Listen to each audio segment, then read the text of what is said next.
Good Monday morning. We are tracking destructive fires and floods. As millions on both coasts wake up to a new threat of extreme summer weather. It is August 3rd. This is Today. States of emergency. Oh, geez. Oh, my God, dude. Fast-moving wildfires raging across the West. Hundreds of homes destroyed in Washington state. Tens of thousands forced to evacuate. We're live on the front lines. While in the east, torrential rain triggers new flood fears and travel worries. More than 1,000 flights already canceled or delayed today so far. We'll have your full forecast. Time to talk. President Trump says the U.S. and Iran are set for new negotiations starting today aimed at ending the war. This after the president backed off a threat to launch the biggest attack since World War II. This morning, what changed and the chances of finally reaching a peace deal. We're live in the region. Family feud. Congressman Max Miller breaking his silence addressing troubling domestic abuse allegations involving his young daughter and wife. There's never been evidence of any kind. Also rejecting growing calls to resign, including from his own father-in-law, a U.S. senator. We'll have the very latest. Bring her home. Savannah's powerful new plea as the search for her mother, Nancy, reaches the 6-month mark. The very latest on the investigation, including the hopes that newly released ransom notes could finally lead to a break in the case. All that, plus medicine from the sky.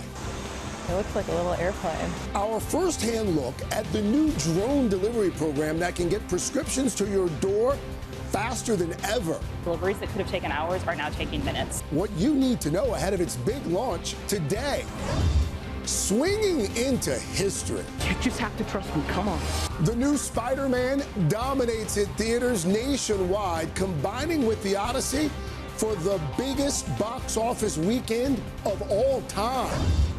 And cheers to that. The Minnesota grandmother going viral for her campaign to enjoy happy hour at her senior home. We raise our glasses, not just for happy hour, but for independence. We'll share a toast with her and celebrate her big win when she joins us live in Studio 1A today, Monday, August 3rd, 2026. From NBC News, this is Today with Savannah Guthrie and Greg Melvin. From Studio 1A in Rockefeller Plaza. And a very good morning to you. Welcome to Today. Thank you so much for starting your Monday with us. Thank you for starting your week with us. Chanel in a bit early while Savannah remains on assignment for NBC. Good morning. Lots happening on this Monday. Let's start with a look at that severe weather coast to coast. Fires, flash flooding, record high temperatures affecting millions this morning. Take a look. This is the scene out west. Dangerous wildfires forcing much of Spokane, Washington to evacuate.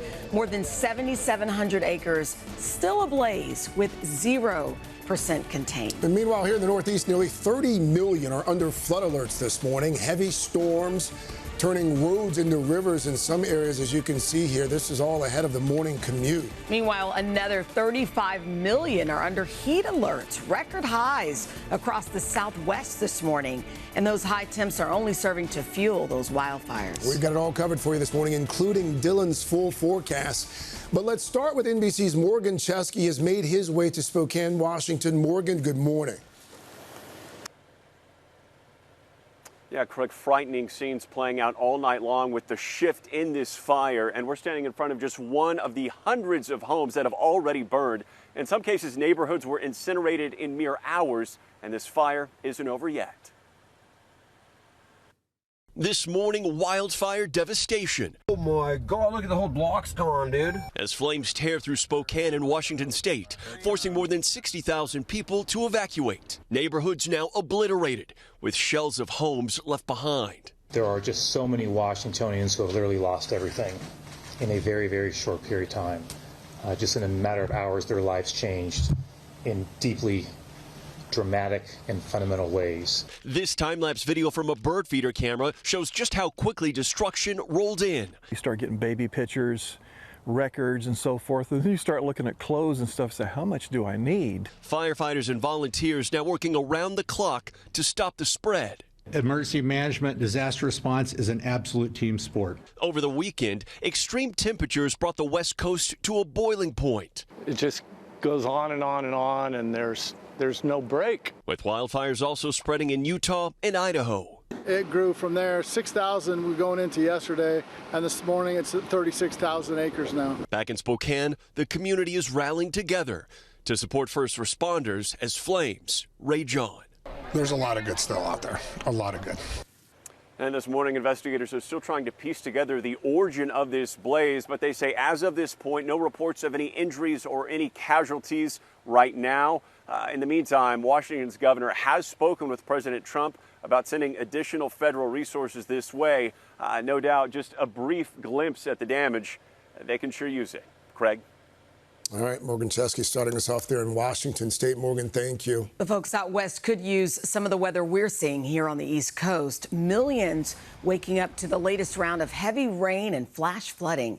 NBC's Emily Akeda joins us from Paterson, New Jersey with that part of the story. Emily, good morning.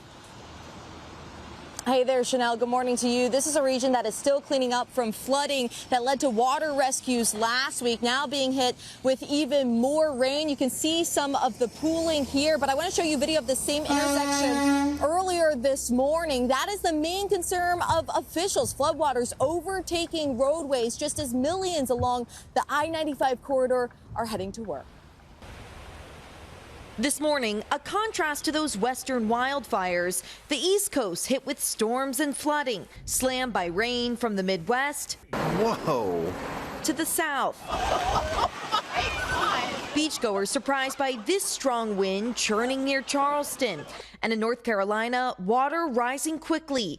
A state of emergency declared in the Mount Airy area as floods rush through roads and buildings. An overhead view showing the water's reach. Rescuers working through the night, even reaching this car on Pilot Mountain. The wet weekend also causing flooding farther north. Rivers overflowing in Virginia and waterlogged streets in Pennsylvania and New Jersey, with new flood alerts across the New York City region today. While in the Midwest, stormy conditions bringing fierce winds and funnel clouds, and commuters facing a soggy journey today after another wild weather weekend. And it's not just flooded roadways that are causing travel troubles today. Airports are now recovering from more than 11,000 flight cancellations and delays yesterday. Chanel? All right, Emily, thank you. All right, Dylan in for Al this morning. We've got floods, we've got fires, lots of extreme summer weather. Dylan, good morning. Yeah, good morning, guys. We certainly do have it all. Let's start with the fires out west. There are 99 large wildfires across the lower 48 right now, most of those in the Pacific Northwest. But this area here is where we could see 20 to 30 mile per hour gusts. So while we will see a front move through that will increase humidity a bit, the wind gusts could still spread the fires that have already developed. And it's not just the danger from the fires burning structures, it's also the air quality, significantly unhealthy air quality, especially up in Spokane, where it is considered very unhealthy right now. But when you get those winds, it pushes it over into Montana and even over into North Dakota. In Bismarck, we have low air quality as well. So if you suffer from respiratory illnesses, you want to stay indoors as much as you can today. Now, on the flip side of the fires, we have this heavy, heavy rain up and down the East Coast. We also have some flash flood warnings in effect because the ground is saturated from recent rain. Then you get these torrential downpours falling at about 1 to 2 inches per hour, and that will lead to some more ponding on the roadways. So careful up and down I-95 from basically Maine right down into Florida, where we could see the potential for another 2 to 3, 4 inches of rain. That will lead to some of the flooding. We also have extreme heat. Heat advisories, heat warnings all across the Southwest, especially down into Las Vegas, into Phoenix, even interior parts of Southern California. This huge area of high pressure causes sinking air that just creates so much heat. And we're looking for temperatures about 10 to 15 degrees above average, even over into Dodge City. We're looking for a high temperature today of about 100 degrees. Tomorrow, more of the same. Vegas up to 112. Palm Springs, 114 degrees. Yes, it's that dry heat, but it is so stifling if you are outside. And this is going to continue to last really all week long. Even up into Denver, we'll be close to 100 degrees by Friday. Guys. All right, Dylan, thank you. Another major story we're following, the push for peace in the Middle East. President Trump announcing the U.S. and Iran are set to resume talks today following his decision to call off massive strikes. NBC's chief international correspondent, Keir Simmons, joins us from the region with the very latest. Keir, good morning. Chanel, good morning to you. It is clear that this weekend we were hours away from an escalation that would have rocked this region. And yet this morning, stunningly, a spokesman for Iran's foreign ministry saying, quote, "We are not currently holding negotiations with the United States," appearing to contradict President Trump. President Trump says talks with Iran begin this afternoon, but there's no confirmation from Iran this morning. We're talking to them in the form of a negotiation. Trump saying the US was standing down from the brink of strikes he described as military terror, strength and power not seen since World War II. It would have been a massive attack. The president not saying where the new talks will happen or who will take part. Over the weekend, Iran's foreign minister did post to this. Negotiations are on the path to being finalised. The news sending oil prices tumbling this morning. But now Iran's foreign ministry says it does not plan to send a delegation or host a delegation in the coming days. We're also asked by Iran, very strongly actually.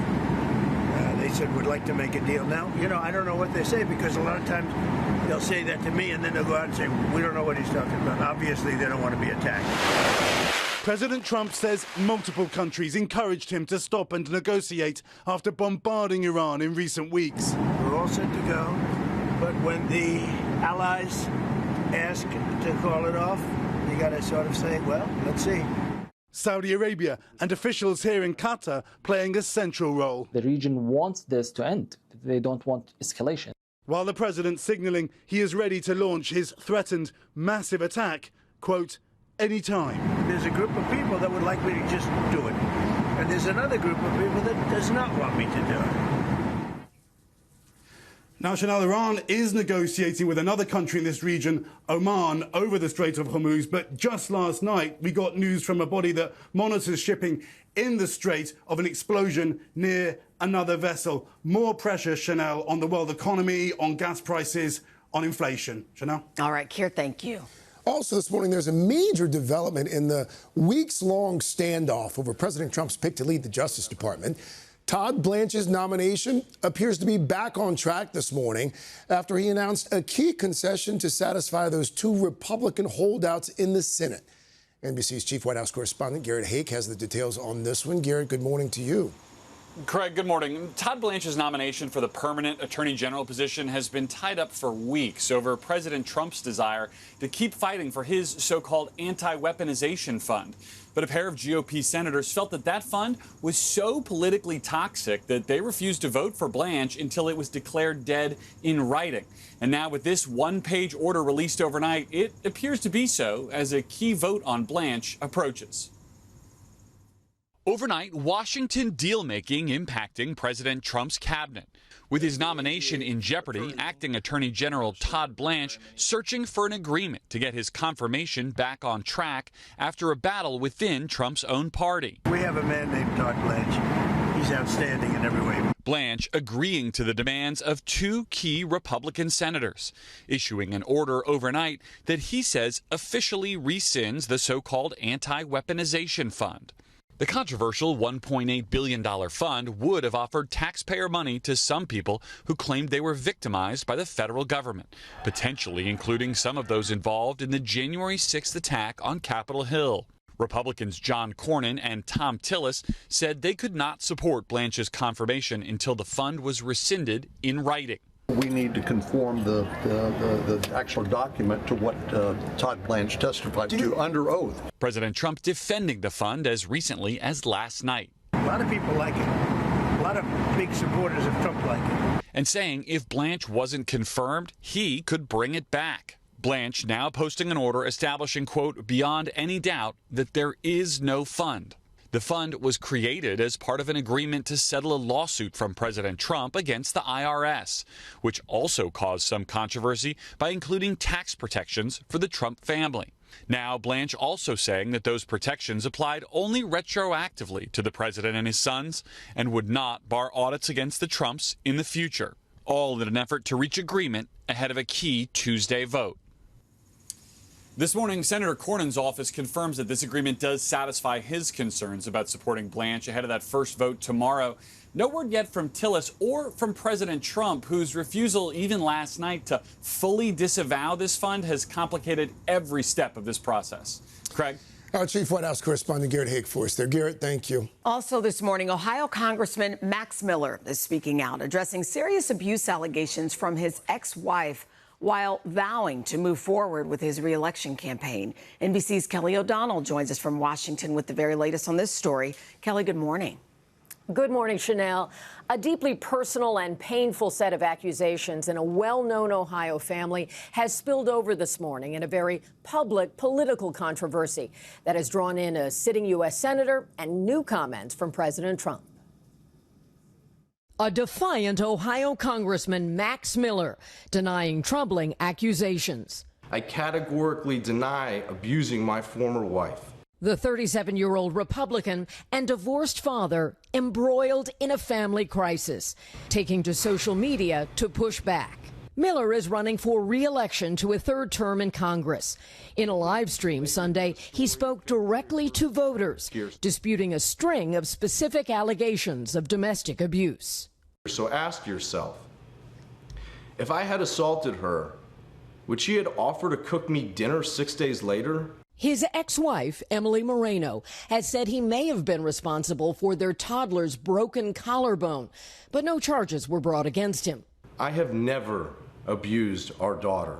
According to police reports, Moreno also said that Miller scalded her with hot water. His response? It was horseplay in our kitchen. I sprayed water at her from the sprayer attached to our kitchen sink tap water, which does not reach boiling temperature or scalding. The congressman said his former wife, the daughter of Republican Senator Bernie Moreno of Ohio, has struggled with significant mental health issues. The senator going public Sunday, describing the last 2 years as pure hell, and he called on Miller to step down, writing on social media, "He is a danger to my daughter, and I hold my breath every minute he has custody of my granddaughter." If there are any basic standards of character required to hold elected office, Max Miller fails them. On Air Force One, President Trump, who has endorsed Miller, was asked if the congressman should resign. Well, I'm going to look at it. I mean, so far it's accusations. I'll be looking at it. The fact this is all blowing up now may also affect the political calendar. Ohio Republicans would have until Wednesday to name a new candidate and replace Miller on the ballot in what is a very tight race to keep that House seat. Miller said he is not getting out of the race and intends to win in November. Chanel? All right, Kelly, thank you. All right, lots more to get to here on a Monday.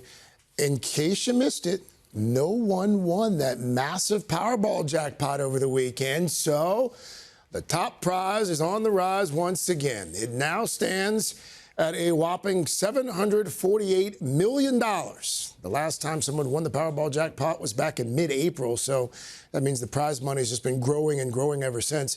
The next drawing is tonight, so if you're so inclined, grab those tickets. You should know that your odds of winning, roughly, about 1 in 292 million. So what's the line? There's still a chance. So you're saying there's a chance. You're saying there's a chance. There you go. All right, turning back to the weather now. Dylan has the rest of your forecast. You can't win if you don't play. Look at you. It's always that. Yeah, then you become millionaires.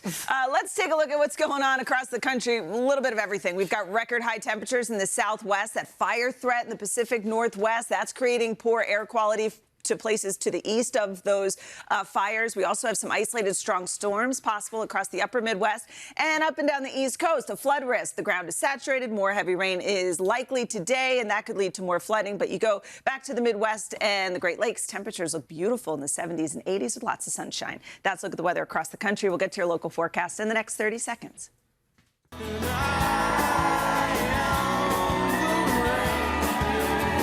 We are back at 7:30 on this first Monday of August, and gold stars for these folks because it is a rainy one here in New York and across the Northeast. So that Counting Crows song that you hear right there, fitting in two ways. Rain King, of course, and also, Pete, what's the title of the album again? August and everything after. August and everything that works after. out. So, and like you said, we want to, you know what, we smile, but these folks have been out in the rain all morning. So we're going to go out and say hello to them coming up in just a bit. yes, we do have a busy half hour ahead, and we're going to start with a story that's very personal to us, the ongoing search for Savannah's mother, Nancy. Saturday marked 6 months since she was taken from her home, and Savannah and her family are making a new plea for anyone with information to come forward. NBC's Liz Kreutz has been on this story from the very beginning. She joins us this morning with more. Liz, good morning to you. Hi, Craig. Hi, Chanel. Good morning to both of you. It is never easy for us to report on this story, and sadly, authorities have still not identified any suspects 6 months later. But we are getting new insight into whoever may be behind this. The sheriff's department says they hope that by releasing the full contents of those ransom notes, someone in the public might recognize the writing, the syntax, even the change of tone between them, and that it could prompt a breakthrough in the case. This morning, Savannah and her family renewing their agonizing plea for answers. This is our beautiful mom. 6 months ago, someone took her out of her bed in the dead of night. We have lived every moment, every breath, and every heartbeat in agony and despair ever since. We are begging for help. We need someone to come forward. The heartbreaking message from Savannah coming as the Pima County Sheriff's Office released the 2 ransom notes, believed to potentially be credible, that were sent to local media outlets in the days after Nancy Guthrie's abduction on February 1st. The first one, chillingly addressed to Savannah on February 2nd, demanded Bitcoin in the amount of $4 million USD before 5 p.m. on Thursday the 5th, or $6 million USD by 5 p.m. on Monday the 9th. And said if payment is received, she will be released within 12 hours of deposit to a safe drop-off location back in Tucson. But if it is not, she will be killed. 2 days later, days before the final ransom deadline, came the second note saying Nancy perished shortly after she was taken. We believe it was heart-related. She is buried in nature now, adding, we are truly sorry. The next day, Savannah posted this. We received your message and we understand. We beg you now to return our mother to us so that we can celebrate with her. This is the only way we will have peace. This is very valuable to us, and we will pay.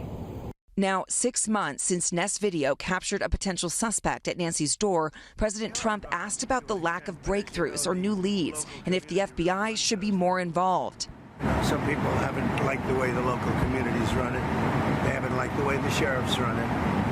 But we would like to give them the benefit. But we're there anytime they need us. It's a terrible thing.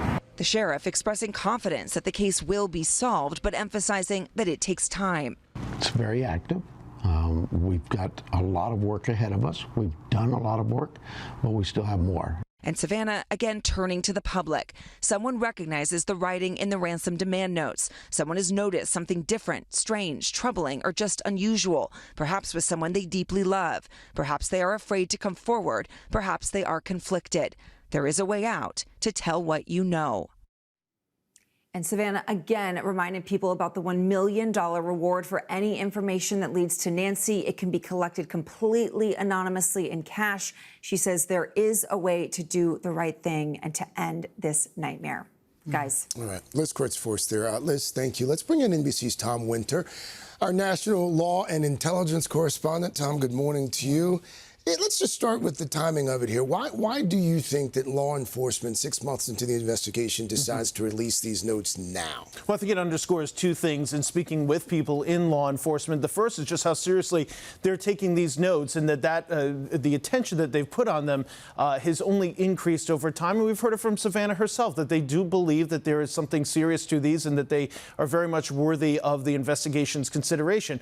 It also underscores something else. Would you be putting these notes out if they were keying in on a suspect, if they were searching an area? I think it tells us a lot about where this investigation has been up until this point, which is very difficult. They don't have a suspect. They are looking for the public's help, and that's the reason why they're putting this information out, to see if maybe somebody recognizes something in these notes that can get them closer to it. There's precedent for this, of course. It was done in the Unabomber investigation quite successfully. It led to a family member, through their attorney, contacting the FBI, that led to a break in that case that had stymied investigators. The challenge, of course, course, is that this is a much smaller amount of writing here without ideology. To follow up on that, what is the biggest challenge? Or are they several when it comes to investigators not being able to kind of trace where these notes are coming from back to the abductor? Yeah, I mean, that's a key component of this, right? So they came in through a tip line at a local news station, the CBS affiliate there in Tucson. So it's not like a normal email that was sent, but on top of that, this person took very serious and measured ways of sending this note that it's allowed it to be very difficult for law enforcement to trace. This isn't Jason Bourne. It's not James Bond movies here where they can just type in a couple of keystrokes and get to whoever sent this email. And even those tools are so sensitive, they can sometimes be difficult to talk about in open court. So it does present a serious challenge. Just to help folks understand, Tom, why they haven't been able to track down where these notes came from, the emails. How have they not been able to find an IP address? Right. So without getting into making this easier for somebody in the future, there are ways to send things to mask IP addresses, to use VPNs, to send things as if they're coming from another country. And then once you go back on that, if you might go back to a location in Eastern Europe, and then next thing you know, you think the email's coming from Canada, and then it's coming from New York, and it hops around. Right. There's a lot of different tools that they can. That's a grossly simplistic way of explaining it, but it is really a challenge. I mean, at this point, it's been 6 months now. I mean, does this put more pressure on investigators or someone to try to break this thing? It definitely puts pressure on them. I know that they're feeling the pressure. I've heard that. Look, there should be a lot of pressure. We're talking about an 84-year-old grandmother who was taken out of her house in the middle of the night. And all she wanted to do, as we all know, was spend more time with her grandkids and with her family. And that's why we're here and we're talking about it this morning. And so, yes, there is a killer now who is out on the loose. And this person or persons who are involved in it, we still don't know whether it's one or more, were able to get away with it so far.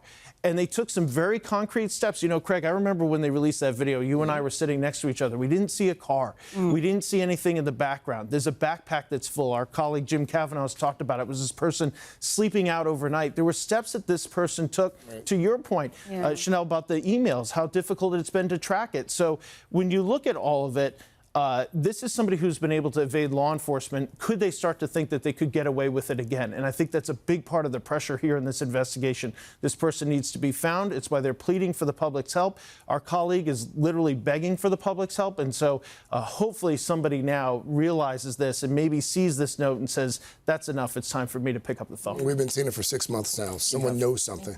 Someone watching or listening right now, someone knows something. Tom, thank you. As always, we want to urge anyone with any information to call the number that you see on your screen right there, 1-800-CALL-FBI. All right, thank you. All right, there's much more ahead, including a closer look at the still soaring price of gas and rising mortgage prices. Is there any relief in sight? We'll break down everything you need to know. Also ahead this morning, call it a medication milestone. Maggie Vespa is going to take us inside this groundbreaking program using drones to deliver prescriptions. But first, these messages. We're back at 7:43 with our exclusive look at an innovative new program. Yeah, for the first time here in the U.S., a major healthcare system is using drones to deliver prescription medications, carrying them right from the pharmacy to people's homes. It launches today, and NBC's Maggie Vespa joins us with a closer look. Maggie, good morning.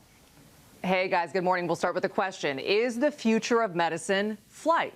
Well, staff at the Cleveland Clinic say the answer is yes, and they say the future is here, with starting today, prescription meds literally falling from the sky. Oh, you found him, doctor. Somewhere between the doctor's house calls of days gone by and flying cars of the future lives this first in modern American medicine, launching today a drone delivery pilot program from the world-renowned Cleveland Clinic. Those pills dispatched from this pharmacy fulfillment center, flying certain prescription meds to patients. Oh my gosh. It looks like a little airplane. Patients like Rebecca Wolkoff, who's getting her thyroid medication delivered right to her Ohio backyard. What was that like to watch? That was super exciting. That was like probably how my kids feel about the garbage truck. I totally felt about the drone delivering it. Like a toddler's reaction. Yeah, like, oh my God, it's here, yay! Bree Robinson manages the trailblazing home delivery pharmacy. We have certain situations where our traditional carrier methods just cannot get the medication to that patient at the speed at which they need it. Having drone delivery in our arsenal is going to be really helpful. Here's how it works. A pharmacist places a patient's prescribed meds into this drop box, prompting a drone to take off from this nearby docking station. It lowers a pod, scoops up the medicine, and flies to the patient's home. When delivering medicine, a key advantage of these drones is speed. Obviously, traffic's not an issue, and they take off straight for your home at up to 70 miles per hour. The technology provided by Zipline, a California-based drone startup that got its start a decade ago delivering medical supplies in Africa. These are entirely autonomous. They are. Deliveries that could have taken hours are now taking minutes.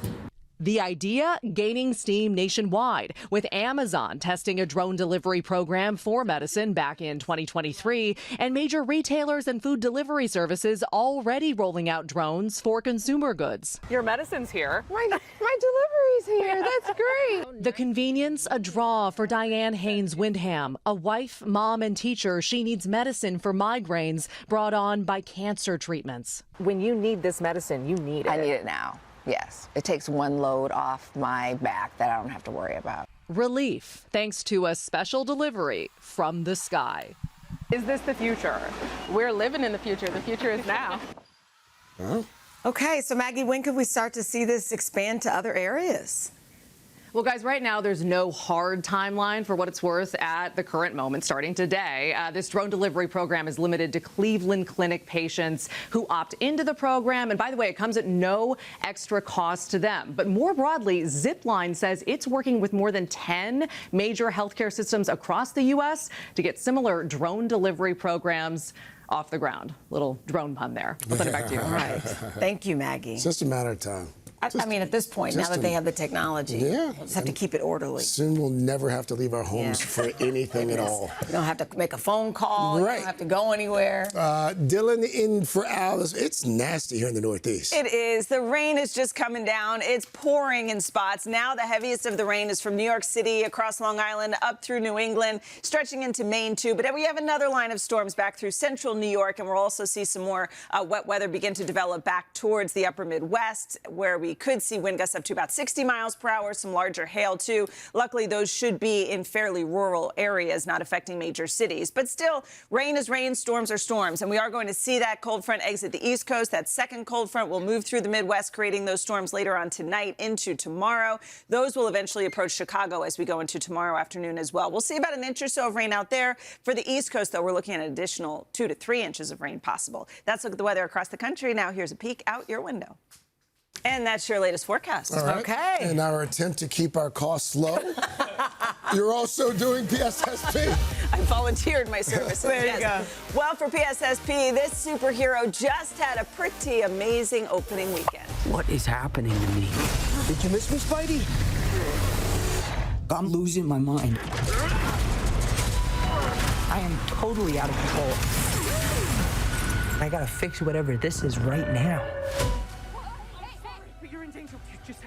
Spider-Man Brand New Day swung into theaters, racking up $355 million in its domestic debut. That makes it the second biggest opening of all time, right behind 2019's Avengers Endgame. And it wasn't just a win for Spidey. Tom Holland and Zendaya's other movie in theaters, The Odyssey, had a massive third week, playing a major part in another record. The first weekend of August 2026 is now the highest earning weekend in domestic box office history. Jeez. Wow. With a total of $430 million. So what does that tell us? Because, movies for so long, people are saying that they weren't going to movies. They're back. Clearly. I think they're back. I think people like these big productions. I think there's been a lot of build-up with a lot of those trailers for Spider-Man and The Odyssey. And anybody you talk to, have you seen The Odyssey yet? Have you seen Spider-Man yet? I mean, everybody's talking about it, so that buzz is back, too. We're talking about it, so there you go. Well, there's more Pop Start on the way. Plus, we're hanging 10 with dogs on this morning's Boost. But first, these messages.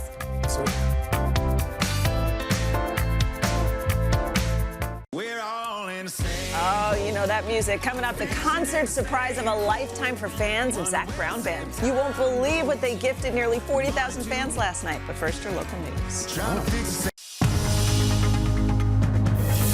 It's 8 o'clock on Today. Coming up, wild weather coast to coast. This morning, those fast-moving wildfires raging across the west. Oh, my God. Look at the whole block's gone, dude. Destroying entire neighborhoods and forcing thousands to evacuate, while the rest of the country is slammed with torrential rain, severe flooding, and record-high temperatures. Dylan's got your full forecast. Then, family outing. The Prince and Princess of Wales taking their children on their first official trip to Scotland inside that royal visit.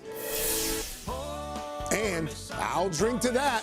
This morning, we're toasting the internet's newest sensation. Over a shared drink, we get to reminisce about parts of our life, military service, raising a family. The 82-year-old grandmother who won the battle to keep happy hour in her retirement home.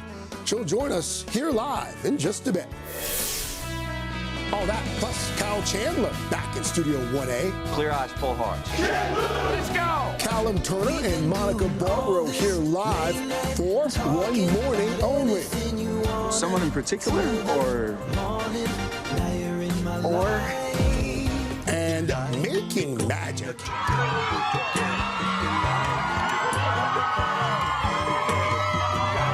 Nicole Kidman and Sandra Bullock's major surprise for fans today, Monday, August 3rd, 2026. Visiting from Detroit, Golden Valley, Minnesota, Richland, Washington, and Webster Groves, Missouri. Celebrating my 13th birthday. It's our first trip to New York City. Hi to my brothers back in Rochester, New York. We're on 30th birthday trip. Girls trip from Ohio and Wisconsin. Good morning, Dad. Today is our 30th anniversary. Well, happy anniversary to you. Welcome back to today. So glad you've decided to start your Monday off with us. So glad you decided to start your week off with us. We're celebrating 13 years and wedding anniversaries and girls' trips. And all the things. We're going to get outside and celebrate with all those poncho-wearing people in just a bit. The rain did not deter them. Look at that. Yeah. It's a lot of people for a rainy day. I agree. Yeah, we'll take it. Chanel in a bit early while Savannah remains on assignment for NBC. It is a busy Monday. Let's get right to your news at 8 o'clock. We're going to begin with those fast-moving wildfires out west. In Spokane, Washington, firefighters, they're still trying to get a handle on 3 fires that have burned more than 7,500 acres so far, and those fires have destroyed more than 600 structures so far. Those flames being fueled by hot and dry conditions along with strong winds. Meanwhile, an entirely different problem here on the East Coast, dangerous storms and flooding in parts of North Carolina, Virginia, New Jersey, and there's more extreme weather in the forecast. Dylan is very busy this morning. She is back now with the very latest. Lots happening all over the country. There is a lot happening, and we'll start with the fires out in the Pacific Northwest. 99 large wildfires in the lower 48, most of those across Washington and Oregon. And we also have an elevated risk a little farther to the east of that, including most of Wyoming, if not all of Wyoming here, because we're going to see wind gusts up to 20 to 30 miles per hour. So while the air is a little more humid than it has been with an approaching cold front, we still have those gusty winds that could spread the fires that have already occurred. Now, those winds also spreading this unhealthy air quality, the smoke from the fires spreading over into Montana, into areas like North Dakota. So unhealthy for anyone who has to deal with respiratory problems, the young, the elderly. Just stay indoors if you're in those areas today. On the East Coast, here is the rain, the heaviest of it now moving across Long Island into Connecticut and Massachusetts, stretching down into Delaware. We have flash flood warnings for some areas in the Northeast. The ground is saturated. More rain is falling. Several inches of additional rain is possible. We'll also see some of that rain through Iowa, too. Now, in the Southwest, we have the extreme heat. Temperatures running about 15 to 18 degrees above average with this huge area of high pressure just keeping this heat around all week long. We're going to be seeing those temperatures well above 110 degrees. Craig. All right, Dylan, thank you. Now to the economy, where American families are feeling the squeeze. Gas prices are above $4 a gallon. Today, look at this. The national average is $4.10. And experts say that's not coming down anytime soon. Remember, a year ago, a gallon of regular was $3.15. And right before the war with Iran, gas prices were less than $3 a gallon. All this as mortgage rates are nearly 7%. So let's bring in NBC's chief business correspondent, Christine Romans, is here with what lies ahead for our wallets. Good morning to you. So let's start with gas prices here. $4 a gallon and higher. Is there any relief in sight? Cost of living top of mind for American families here. Overnight, we have oil prices, you guys, falling pretty dramatically on hopes that the president promised to stop some strikes over the weekend against Iran, and that's providing some relief for oil prices. So maybe gas prices could see some relief in the next day or two. But $4.10 overnight, $4.09, $4.10, still a lot higher than it was $2.98 before the war began. You know, gas prices had been one of the bright spots of the affordability story. Last year at Labor Day was the cheapest Labor Day for gas prices in like 5 or 6 years. And now you're looking at above $4 a gallon here. So looking for some relief. Maybe this relief overnight in oil prices could bring some relief later this week, but we're still much higher than pre-war levels. Gas prices are high. Mortgage rates right now are through the roof too. And what's the future look like for home buyers in this country? And they're connected, right? Because the concern about longer-term inflation is driving up bond yields, and that's what drives up mortgage rates. Mortgage rates, the 30-year fixed-rate mortgage, about 6.83% right now, the highest in about a year, closer to 7% than 6%.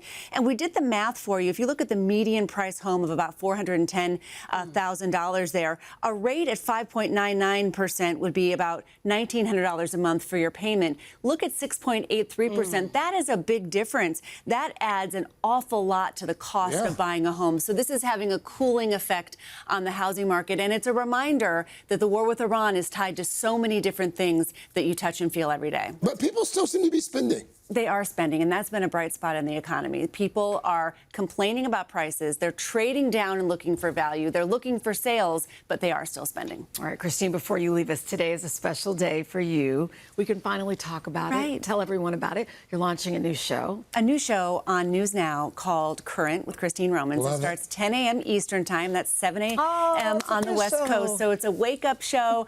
But really, you know, as I try to do here on the Today Show, I want to take what's happening in the halls of power and on Wall Street and really connect it to what's happening at your kitchen table. So this is not hyperbole, no jargon, no fast talk. It's just going to be what's happening, keeping you current, and why it matters to you, your life, your family, and your budget. Well, if there's anybody around these parts that deserves to have a show, it's Christine.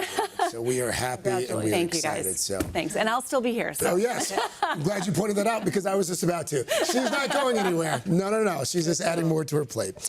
Thank you, Christine. Thanks, guys. Prince William, Kate Middleton, and their 3 children made a rare public appearance as a family this weekend, taking in the Commonwealth Games in Scotland. NBC's Raf Sanchez is at Buckingham Palace with a closer look at the royal family outing. Raf, good morning. Guys, good morning. Yeah, it has been a busy summer so far for the young royals and their family. They were all out at Wimbledon together last month. They celebrated Prince George's big 13th birthday, and this weekend, all 5 of them up in Scotland. It was a family outing fit for royalty. Prince William, Princess Kate, and their children on their first official trip to Scotland for the Commonwealth Games, a mini Olympics of nations from across the former British Empire. The Prince and Princess of Wales stopping to chat with athletes from the Welsh team. And if you loved it, But it was 8-year-old Louis who stole the show. Sitting beside his older brother George, the little prince excited to try on a bucket hat. And getting a round of applause after changing the numbers on this scoreboard. Louis has always been the family's mischief maker. First going viral age 4 for making silly faces at his mom, and then trying to shush her. Well, Louis, we know, has a bit of a cheeky personality, lots of energy, and we've seen that on display many times before. Big sister Princess Charlotte is now 11 years old, while George turned 13 last month. The future king now officially a teenager and nearly as tall as his mother. He heads off to boarding school in September, but for now the family enjoying this special time together over the summer. And guys, a reminder that when you are 13 years old, your parents are totally mortifying. One of the athletes asked Prince George if he would like to see his parents riding on a tandem bike, one of those two-person bicycles. He gave a one-word answer. He said no. And then before he could be asked anything else, Prince William intervened. He said, listen, we embarrass him enough already without getting on bicycles. So good save by Dad there. Yeah. The Royals kids are just like our kids, apparently. Exactly. Raf Sanchez. Raf, thank you. News is covered. JBH enjoying a little family vacation, so you're going to do the boost on us? Yes, we will. Or I say we. This weekend, Pups in California took to the beach for the annual World Dog Surfing Championship. Look at this. Held in Pacifica, four-legged friends showed off their skills while riding the waves. Hundreds of humans watched from the sidelines. Each dog, as you see here, made sure to keep safe and stylish with a life jacket as they rode to shore. This was the 10th year of the annual competition, which raises money for animal local charities. I'm blown away because, I don't know, it's very hard to do that. Right. So for a dog to stay up like that. Well done. That's why they're in the competition. My dog Could Miles do that? No, Miles Melvin would not be on a surfboard. No, no. There's much more ahead, including Harry Styles earning some extra style points for the way he handled this onstage slip. We're going to show you more on Pop Start. First, though, we've got a must-see today exclusive this morning. There she is. Hey. We are going to toast this remarkable grandmother who's going viral for her winning fight to restore happy hour in her state's retirement homes. Yes. We'll be right back. We are back with a very special woman who just proved it's never too late to fight for what you want. Oh, we are so excited about this. Anita LeBrun, an 82-year-old grandmother of 5 from Champlin, Minnesota, decided to challenge a law that prevented her assisted living facility from serving alcohol to its residents. Her campaign went all the way to the state capitol, and over the weekend, the Grandparents' Happy Hour law took effect. We can't wait to talk with Anita, but first, more on her remarkable story. Anita LeBrun likes a good glass of Pinot Grigio, the company of family and a tradition that goes back generations, 5 o'clock happy hour. So when her assisted living facility in Minnesota wanted to throw a celebration for its residents, a toast, nothing more, they ran into something neither they nor Anita expected. State law didn't allow it, not without an expensive liquor license. So Anita did something about it. Twice, she stood before Minnesota state lawmakers. Just because we are older and live in assisted living doesn't mean that we should have fewer freedoms than anyone else. Her case wasn't just about the cocktails. Over a shared drink, we get to reminisce about parts of our life, military service, raising a family, the loss of a friend, and celebrating the golden phase of our lives too. Just this past weekend, the bill she helped push through, officially HF 4145, but known to everyone as the Grandparents' Happy Hour bill, took effect. Today we raise our glasses, not just for happy hour, but for independence. Anita LeBrun took on a state legislature over her right to a glass of wine. Not because the wine itself mattered so much, because the dignity of choosing it did. Amen. We're happy to have Anita with us here in Studio 1A. Good morning. Good morning. Good so morning. Happy you're here. So you brought a copy of the new Grandparents' Happy Hour law with you. Look at that. There it is. It's so official. Does it feel real, Anita? No, I'm so happy that it passed, and it's a great thing for us. I mean, when you were approached to become the spokesperson for all of this, were you hesitant at all? Were you a little reluctant? Did they have to talk you into it? Well, I'm not a public speaker at all, so I finally just talked myself into it, and it's going good. And tell me why you talked yourself into it. You and I were just talking about this. You know, at first, I kind of chuckled. I said, oh, yes, you know, they should be able to have a glass of wine if they want. But, you know, it's actually a little deeper than that. And you talked about it. You know, it's about the power of choice. Just because you're older, you shouldn't be able to not have a glass of wine. That's right, yes. What did you talk to the lawmakers about? Or what was your biggest argument? What would you say? Well, there again, what I said on, you know, that why should we be not be able to have it, being more older. Yeah. You know, so. And you got 5 grandchildren. They're all in their 20s. Yeah. What did they think about Grandma going viral for this? Oh, they thought they were very excited, very happy. Also, their friends were very happy about it. So, yeah. Well, you did it, and we're proud of you. And we have a little toast for you. Oh. And we understand that tomorrow at the facility, we pour heavy here, by the way. Good Lord, guys. So, we gave her a goblet. Yeah, we pour heavy here. This is a special glass just for you. It's only 8:20 in the morning. No, we want you to leave New York happy.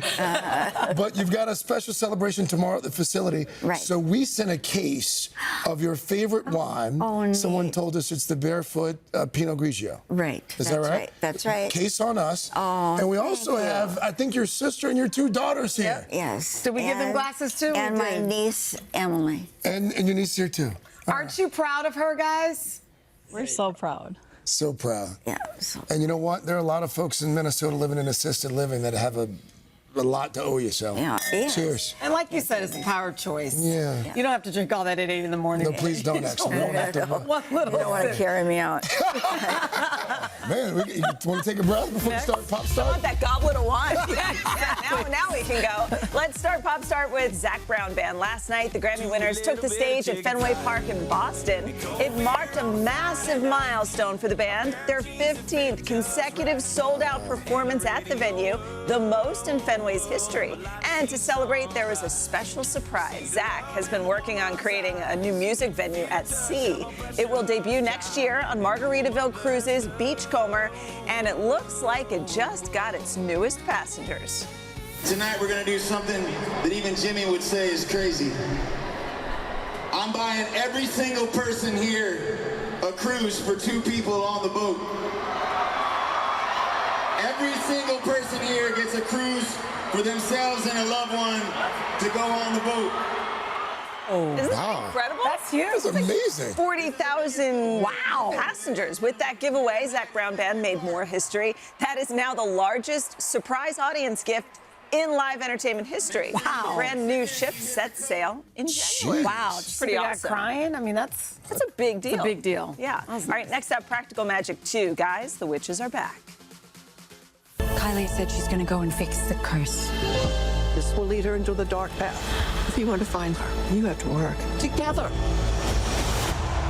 My blood, your blood. The Coen sisters, a.k.a. Nicole Kidman and Sandra Bullock, are gearing up for next month's release of the long-awaited sequel. In anticipation, a special screening of the original movie was held in Los Angeles at a spooky yet fitting setting, a ceremony. And look who stopped by. A cemetery. Oh, what did I say?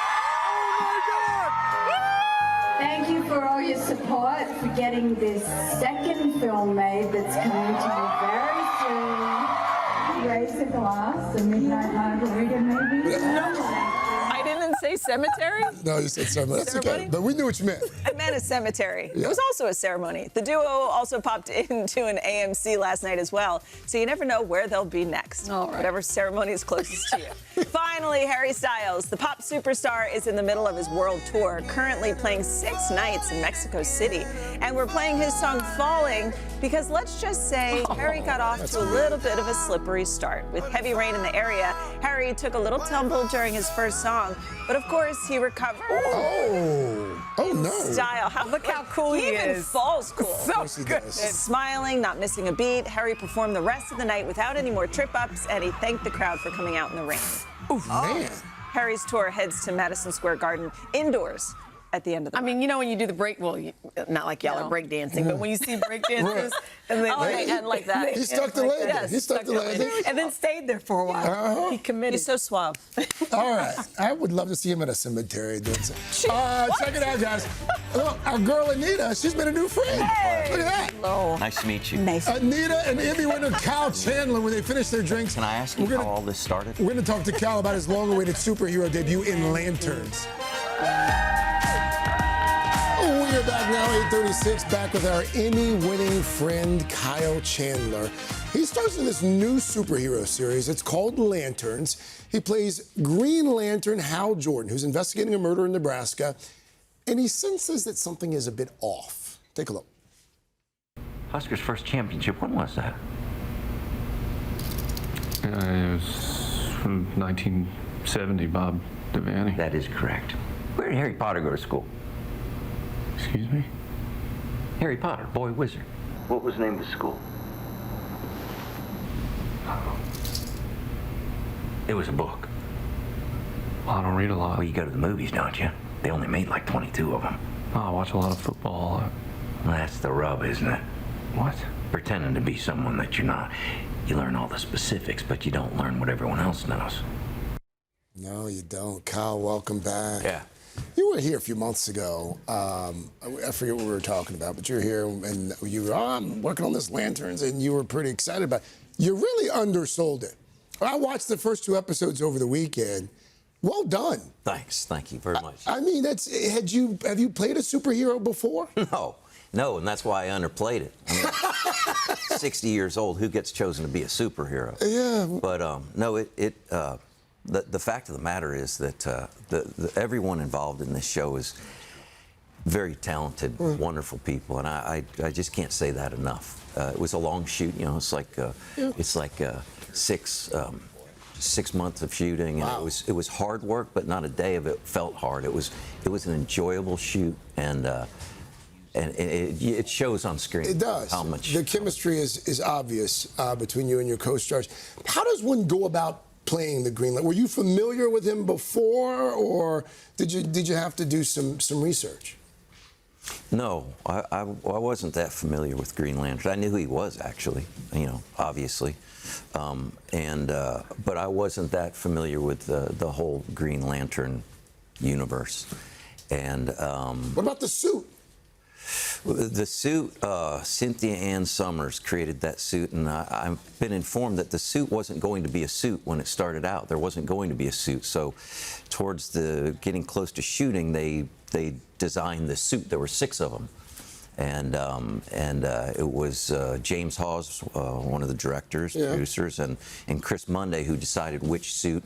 They built the suit, and similar to the Freedom 7 mission, with Alan Shepard, they soon realized, because I started screaming about having to get the suit off, which took a while to get on and off. Sure. Very complex, beautiful suit, best looking superhero suit. But there was no way to go to the bathroom in the suit. And so I would literally not drink anything from the time I woke up until I was done shooting. Wait a minute, no zipper? Nothing. How'd you get in and out? I mean, it took like a half hour to get the suit on and a half hour to get it off. Well, you wore it well. So when you're watching me in the suit, you might see that I'm sweating profusely, not due to the heat. I saw that you and your old Friday Night Lights buddies got together recently. Yeah. Hard to believe it's been 20 years since that show was on. You guys got together for a little reunion. Yeah, it was great. Big reunion. It was fantastic. What was that like? It was great. It was in Austin, and you know, we shot that show in Austin. And when we would do those the game nights, the town was in the stands.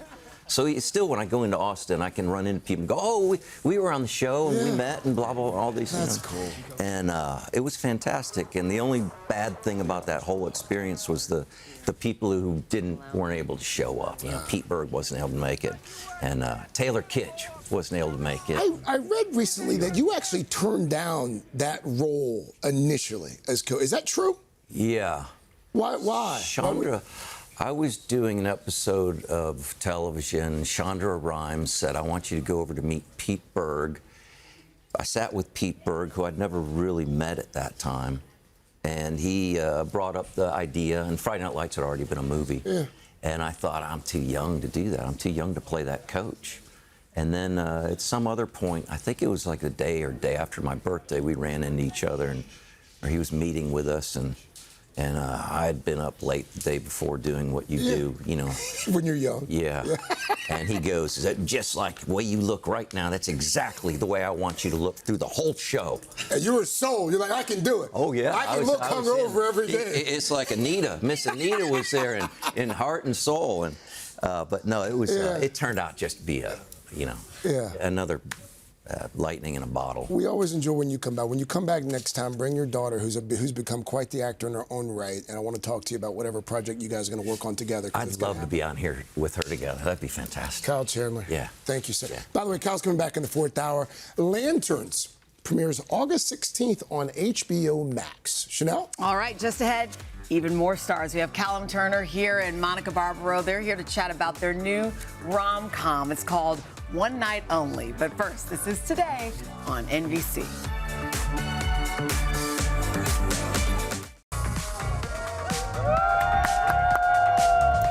We are back with Callum Turner and Monica Barbaro, the stars of a very creative new rom-com. It's called One Night Only. We'll let them explain its unique premise. But of course, no rom-com is complete without a meet-cute. Take a look. You headed out for the... Yeah.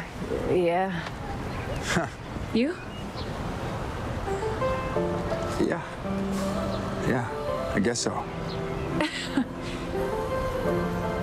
Someone in particular, or? Or?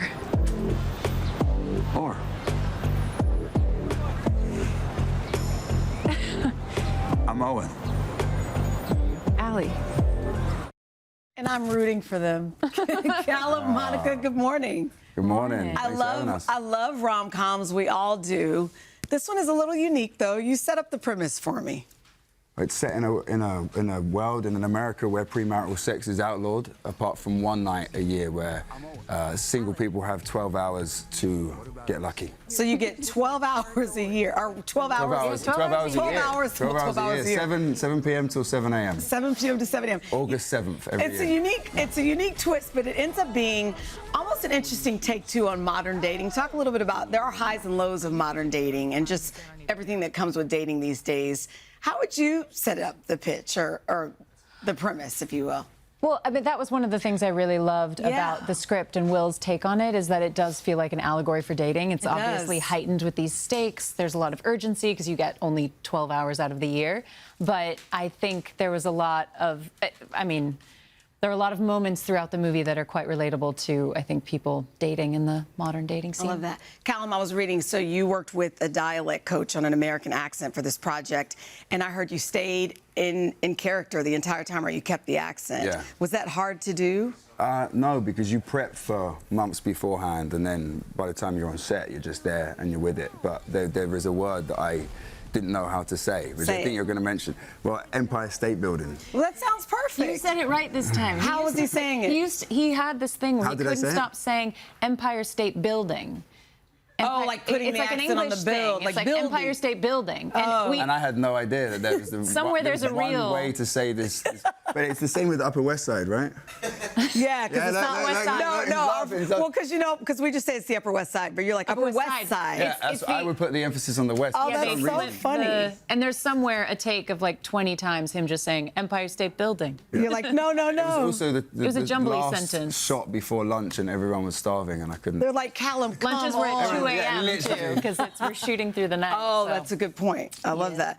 So your character, Monica, in the movie is this talented singer. She has crippling stage fright, but in real life, you have a wonderful voice. Thanks. Yes, of course. But talk to me about, this experience. Did you have any stage fright doing it live in front of all those folks? Yes. You did? I actually kind of...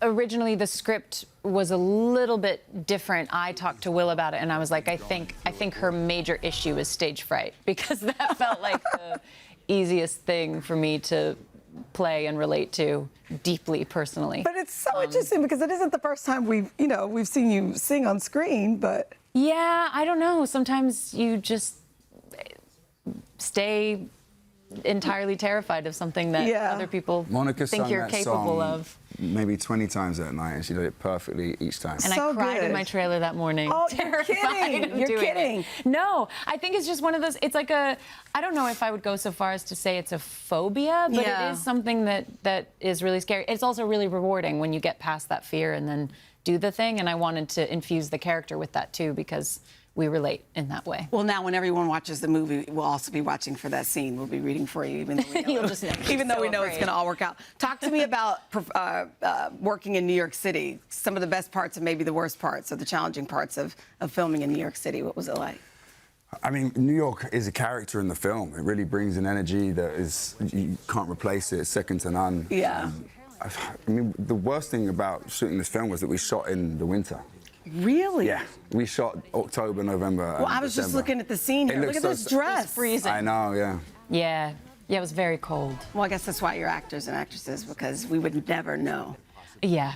I mean, I had a wonderful, wonderful costumer on set with me who, her name was Lourdes. She would like run up with coats and heated blankets and things between scenes. And also our background, I mean, they do a lot. See, we're like super bundled up. Oh, there. you're right. Our background was also going through it with us, and they were just really, really hearty people and gave it their all and didn't complain They at were all. all couples, everyone in the background. They were Everyone making out, yeah. we're actual Sometimes couples. they had to make out for 3 nights in a row. A few of them had Straight. met that day. Like No, yeah, really? yeah. Remember there was one couple, we're like, oh, are you a couple? And they were like, no, we just met today. And we're like, oh. Wow. I wonder We how are they're now. doing now. I know we should check in on that. Well, Calvin and Monica, thank you guys. You guys are such a delight on camera and also Thank off you camera. very And much. congratulations on Time Not with Dua Lipa. Thank you very We much. love around here. Yeah, everyone loves love. Everyone loves love. Well, One Night Only from our sister company, Universal Pictures, is in theaters this Friday, August the 7th. Go see it. Thank you, guys. Hey, thanks for watching. And don't forget, you can catch the Today Show every morning on NBC or take Today when you're on the go. Just follow the Today podcast on Apple Podcasts, Spotify, or wherever you listen.